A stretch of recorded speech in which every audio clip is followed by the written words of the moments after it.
समर्पये सुमुखम् सुहृदम् सुलभम् सुखदम् स्वनुजम् च सुखाय ममोघशरम् अपहाय रघूद्वहमन्यमहम् न कथञ्चन कञ्चन जातु भजे विना वेङ्कटेशम् न नाथो न नाथः सदा वेङ्कटेशम् स्मरामि स्मरामि हरे वेङ्कटेश प्रसीद प्रसीद प्रियम् वेङ्कटेश प्रयच्छ प्रयच्छ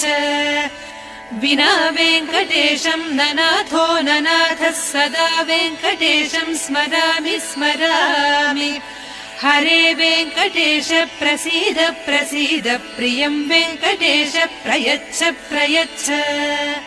अहम् दूरतस्ते पदाम्भोजयुग्म प्रणामेच्छयागत्य सेवाम् करोमि सकृत्सेवया नित्यसेवा फल